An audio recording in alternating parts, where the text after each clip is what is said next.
Welcome to Coached Soul, a podcast for a better you. Your host, Steve Hudgens, is a licensed professional counselor, and your co-host, Julia Canton, is a therapeutic coach.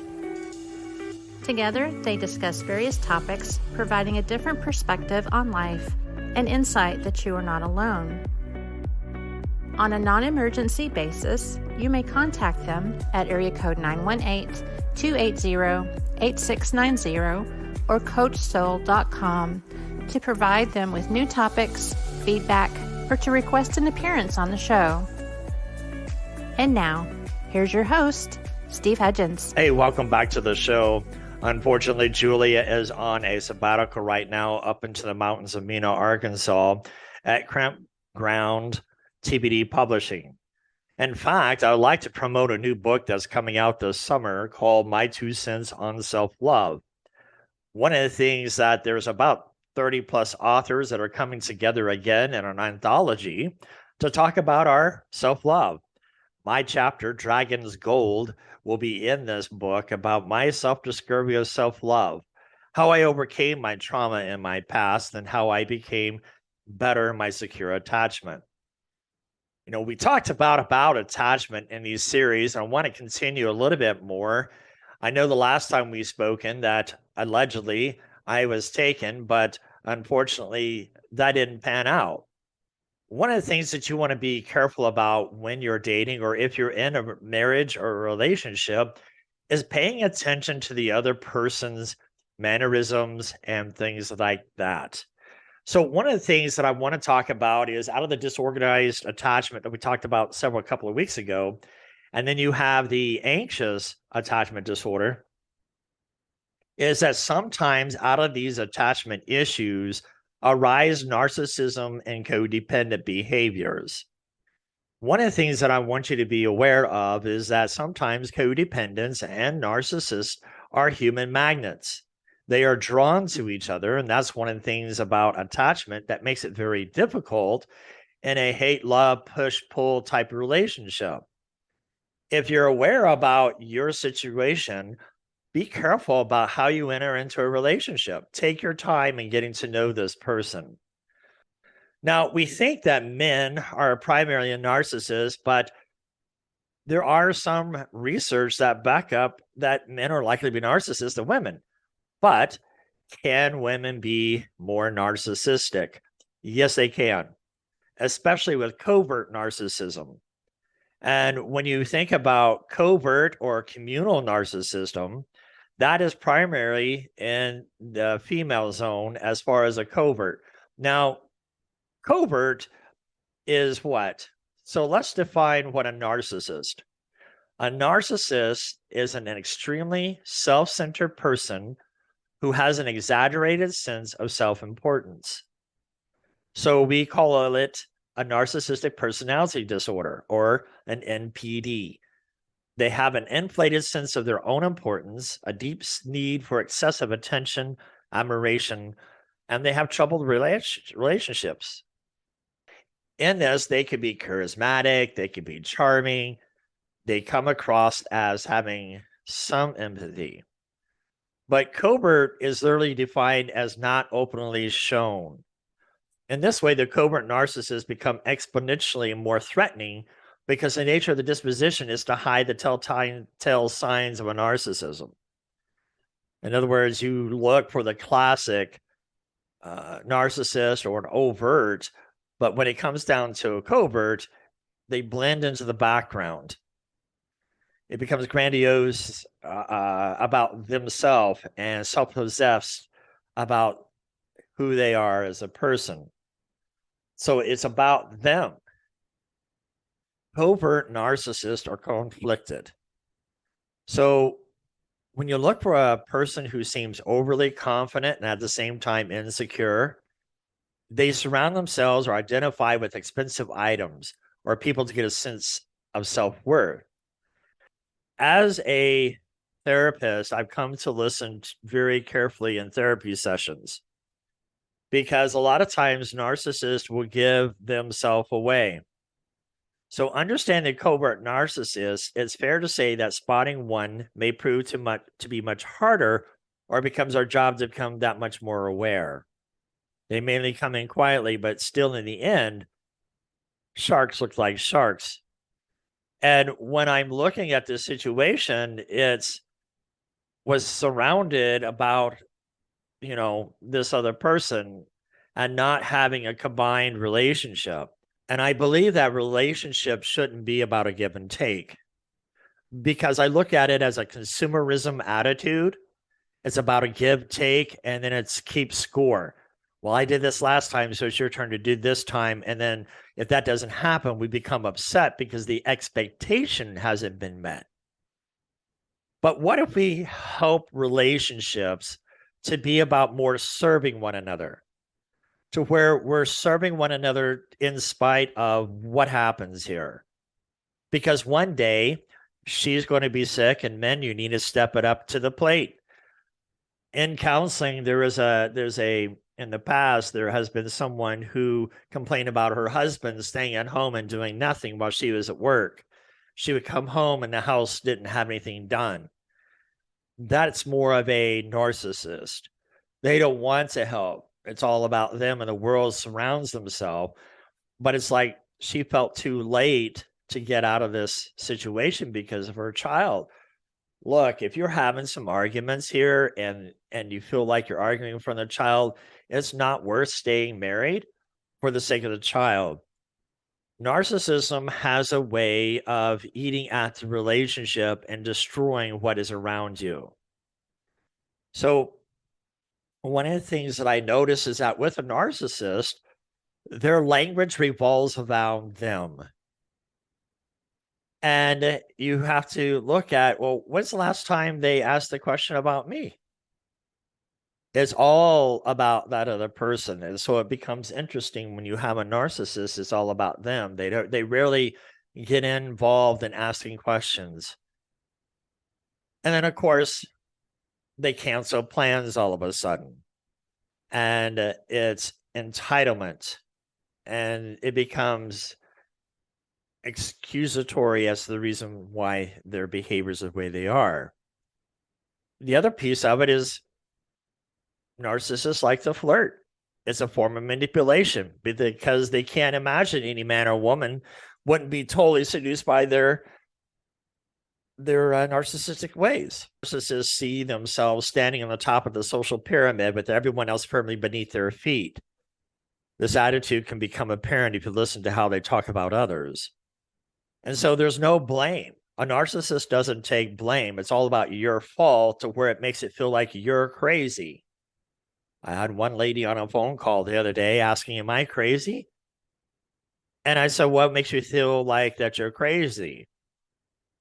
Because I've been blamed all the time for this, and he can do no wrong. And I said, that doesn't mean that you're crazy. He just can't accept any kind of blame that he's at fault. And the other primary thing about narcissists is that for women, it's more about selfies. They're full of selfies. It's interesting because on websites, on dating, you have 17 pictures of themselves, but a small paragraph. That's a big giveaway. Same thing for men. When you think about narcissistic attitude, it's about them. If you feel like you're being sucked in and feel like there's not much there, it's probably because they're a narcissist. Find someone that praises you, someone that admires you and is willing to become a companion by a give and take. And some of the signs that you want to look out for a narcissist is a sense of entitlement. And it's a key element for you to look at, of a sense of entitlement, that the world evolves around them. They expect to be admired. They want to hear, hey, I want to look good. Or a lot of times it's that self-image they're so worried about. They're always dressing up nice and things of that nature. When you're having to put somebody down, and as far as the dress is concerned, they tend to exaggerate about their life. So this is some of what a narcissist will tend to do is they'll exaggerate on things. And I want to talk a little bit about codependence because codependence and narcissist is what I call the dance. It's where you kind of mimic one another. And so the narcissist will do this dance and the codependents get sucked in. They're drawn. The narcissists are drawn to codependent partners because they're allowed to feel dominant, secure, and control. And the activity that brings them much attention, praise, and appreciation. And so they like to be the center of focus. They lead the direction. And so you, as a codependent, you have to be careful because you get in the middle of the dance and it feels like you are in a whirlwind because it's all about them. So when you think about codependence, we call this the human magnet syndrome. And there are, if you're caught up as a codependent into a narcissist, there's also a 12-step recovery program that can help codependents can repair their self-esteem. Because it does become a self-esteem issue when the narcissist is all about them and it's like you're left holding the bag. Well, what about you? So understanding codependency is important because what is the definition of a codependent? It's excessive emotional or psychological reliance on a partner. Typically, one who requires support on account of an illness or an addiction. Now, what are the signs of a codependent behavior? They have difficulty making decisions. They feel used or unappreciated. They have difficulty in adjusting to change. Poor communication regarding feelings, wants, or needs. They feel responsible for solving other problems. And so when you feel like codependence, you want peace. You want to be able to help the other person to be able to get through the pain. And most codependent behavior does have empathy. And when you think about understanding the codependent behavior, again, there are, it's describing a person who is with an addicted person. And narcissists are addicted to themselves. Now, in some codependency, there is what we call a borderline personality disorder. Now, sometimes we can get that confused with a bipolar because of the anger situation. Codependency brings out some anger where a person goes from 0 to 60 and they become very angry. And so that's part of how you feel a little crazy because the narcissist blames you. So what does codependency actually look like? There's a low self-esteem. There is familial dysfunction. There's depression, anxiety, stress, low emotional expressivity. The other signs of codependency is having poor boundaries, showing emotional reactivity, denying your own needs, thoughts, and feelings and put the other person above your own. That's where the emotional boundaries need to take place. Often in a codependency, they fixate on mistakes. They confuse love and pity. They have extreme fear of abandonment. And when you think about that is how do I differentiate between a healthy and codependent? Well, in healthy relationships, both individuals have a sense of autonomy and independence and are able to maintain their own identities while being connected to their partner. A lot of times when I talk about couples in a session, I believe that men need to have healthy outlets like going bowling or hiking or going to the gym and working out, hanging out with a friend, as long as it's not creating a divisive situation within the relationship. Same thing for a female. Each has their own activity, but at the same time, they need to have an activity they can come together. Maybe they like going traveling, hiking, going to the lake, or camping together. Those are some of the things that is healthy. Sometimes in a codependent relationship, there's often an imbalance of power with one person overly controlling or dominant. And what are the characteristics? It's there's like over 200 items that have been adapted. And Melody Beattie, she's an author, Codependent No More. I suggest that book for women to read her book. You could also look at, are you in a codependent relationship? And when you think about codependent, a lot of times you have low self-esteem, and that is because the narcissist is beating you down in the relationship. And are you finding yourself constantly arguing or in a battle with a narcissist? Codependents want to be able to stop what they want to do and try to help the other person. And so they feel often, women, don't you feel sometimes like you're left to doing the whole bag in your marriage or in a relationship? The idea of a relationship is not about a man leading or dictating the household. It's not about a woman doing that. A woman and a man should have equal partnership within the household duties. There shouldn't be a gender role of who takes out the trash, the man, or the woman should be in the kitchen doing the dishes. If we take it out and do neutral gender, right? We just have a human being. Human beings need to be contributing to one another. That's where you're what I call a bank. A lot of times when I talk to couples about love, sometimes they feel like, well, love is a feeling. And I kind of talked about that in attachment disorder this last time, that love is a choice in action. Love is sacrificial. Having my own two children and grandchildren, I've learned that love is sacrificial. You're willing to do what you need to do for a child or a grandchild within healthy limitations. In one situation, I was talking to somebody about their codependency behavior.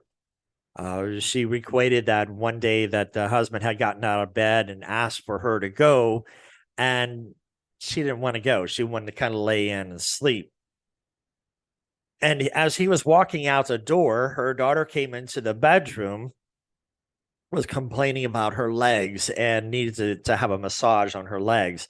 So she began to massage them. 10, 15 minutes come by. He walks back into the house, looks into the bedroom, says, oh, coffee's not made. And she had this light bulb moment that's a healthy emotional boundary to say he can make his own coffee. I don't need to feel guilty for laying here and doing something that I would like to do. It's not taking ownership of that other person's emotion. So you want to improve your boundaries. And a lot of it comes with self-care is one of the healthy boundaries.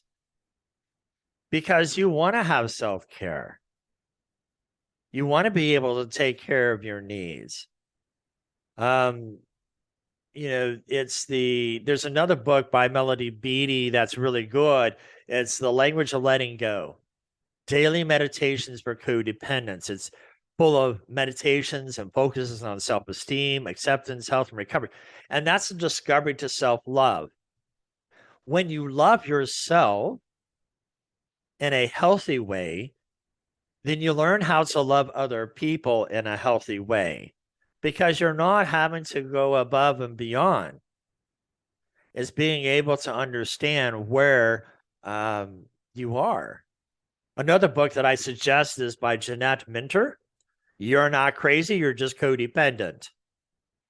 Everyone affected by addiction, abuse, trauma, or toxic shaming must know to have peace in their life. And be aware It's easy to get sucked up into being able to please the other partner, but to what expense? I've talked to several people in therapy, and they revealed to me that they felt obligated because they gotten this far into the engagement. They went ahead and got married. And unfortunately, they got into an unhealthy situation that caused more harm than good with their self esteem. And when you think about being able, if you're in a marriage, think about where you are. I'm not trying to encourage anybody they should divorce or separate. There are ways of being able to deal with a narcissist in your relationship.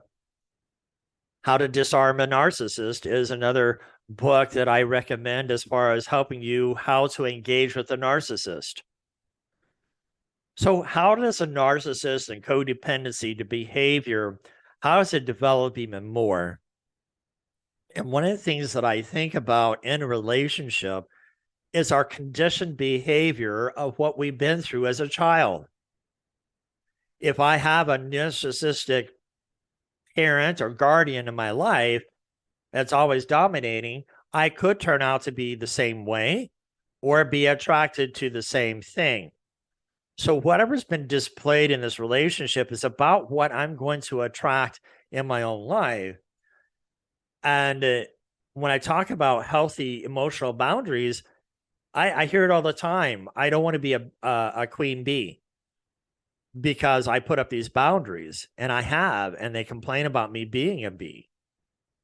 Think about healthy boundaries like this. You go to Starbucks every day, right? And all of a sudden you come up and it says they're closed because there's no water. You kind of get a little agitated because you want your coffee because it's on the way to work. The next one's about 4 miles out of the way to work to get your coffee. So the next day you go in, you do the same thing, and you get tired because the door is closed again, no water.